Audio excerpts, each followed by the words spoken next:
This episode of On the Record is brought to you by Weisler Engineering. Whether you need low power for occasional use or high power for the toughest jobs, Weisler's PTO drive shafts have you covered. To learn more or to find the right PTO for you, visit www.weisler.com. I'm Executive Editor Kim Schmidt. Welcome to On the Record. Here's an update on what's currently impacting the ag equipment industry.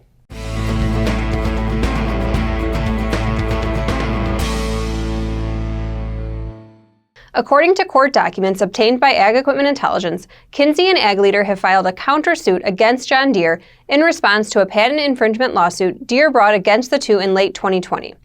The 217-page response filed on March 15th seeks to invalidate the John Deere patents cited in the initial 2020 lawsuit and enjoin John Deere's, quote, unlawful anti-competitive campaign. In its counterclaims, Kinze lays out Deere's history of acquisitions and legal troubles. This includes the Department of Justice's block of Deere's attempted acquisition of Precision Planting in 2015 and Deere's subsequent 2018 patent infringement lawsuit against AGCO. In the suit, Kinze alleges that Deere uses market power to exclude its competitors from the planter market and deprive farmers of choice. It also claims that Deere seeks to intimidate its opponents with cease and desist letters and enforces brand purity policies to exclude short lines from Deere dealerships. Kinze specifically claims that Deere stops dealer mergers and acquisitions if the Kinze equipment line is not dropped. To illustrate its claim, Kinze cites Ag Equipment Intelligence's big dealer reports, including data that shows the steady increase in Deere's dealers with 10 or more stores since 2011.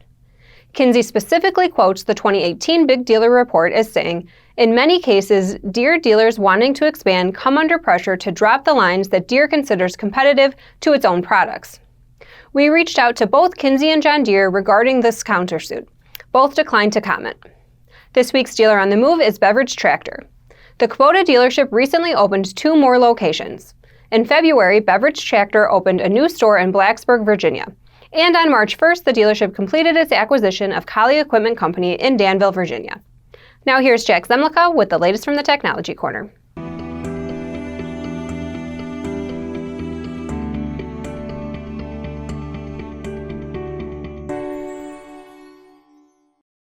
Thanks, Kim. On the cusp of spring planting in many areas, dealerships are reminded of the measurable and intangible value that an experienced precision farming team brings to the field for customers. But the skill set possessed by a really good precision ag technology specialist is hard to find. They are in high demand and thus expensive, and they take extensive training to develop. So why waste your rock star precision people's truly valuable time dealing with the basics? This question led to Owen Palm, CEO of 21st Century Equipment's initiative to broaden and deepen the pool of precision problem solvers throughout the 16-store John Deere dealership. With so many ag technologies becoming mainstream, Palm has the same expectation for how they should be installed, updated, and repaired. Spreading the precision workload across multiple departments with defined responsibilities for each is the core of 21st Century's effort to mainstream its precision business. A couple of years ago, when we really started getting serious about mainstreaming our basic precision ag technology products, we made a portion of our salesman's commissions at risk if he or she did not pass a basic proficiency exam that tested their knowledge of basic precision ag practices and equipment. Today, we have set an expectation that every salesman can log in and walk a customer through the Op Center and be conversational about its capabilities with this great tool.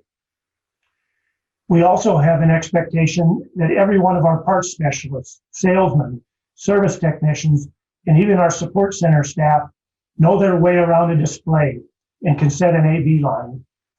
Our goal is to have every employee be at least at a conversational level and understand the basic difference between things like RTK versus SF1 guidance. And what does a customer mean when he talks about concepts like variable rate or setting field boundaries? Being conversational in the fundamentals of precision ag keeps our employees relative with their customers. Palm adds that the biggest reason for mainstreaming basic precision ag products to the other departments is it allows experienced ag specialists to proactively prepare for implementing advanced technologies such as robotics, artificial intelligence, and autonomy. Back to you, Kim. Thanks, Jack.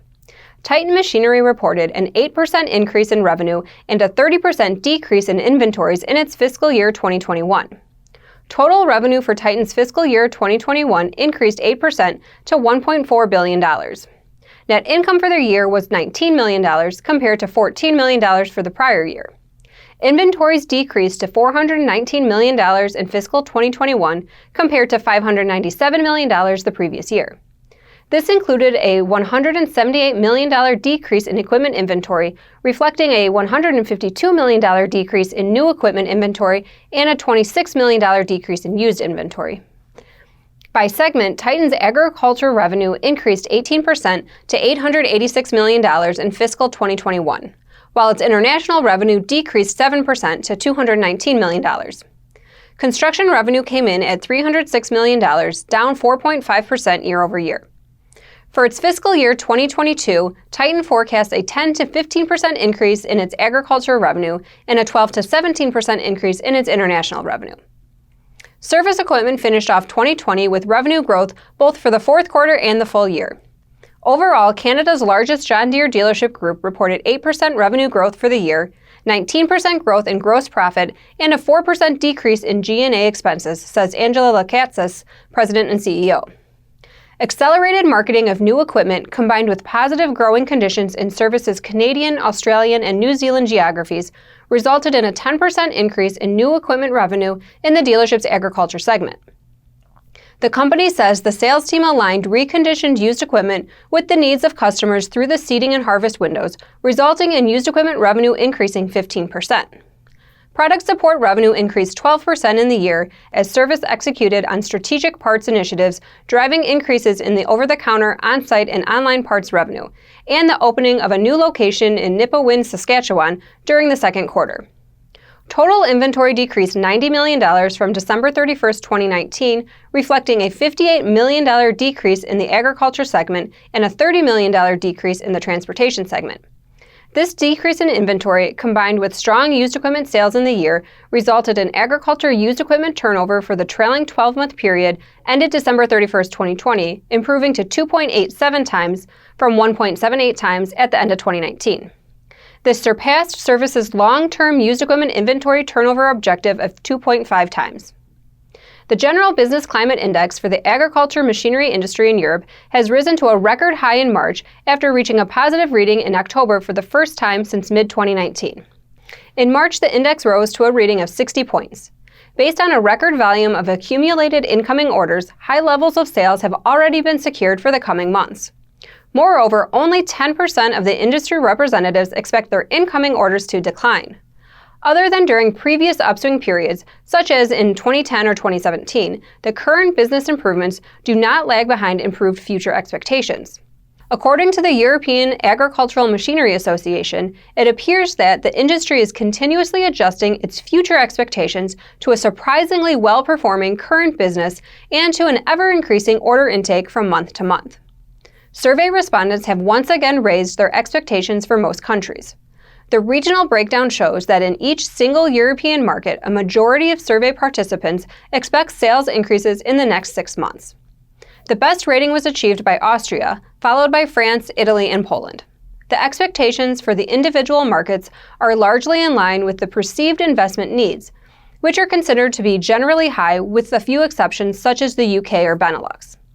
Looking at the full year 2021, on average, the industry is forecasting sales to be up 8%. Up from the 4% increase that the industry representatives were forecasting in December. That growth is expected to come from Europe, North America, and Oceania. If you liked the video, please hit the like button. And if you want to see more videos from Ag Equipment Intelligence, hit the subscribe button. As always, we welcome your feedback. You can send comments and story suggestions to kschmidt@lessitermedia.com.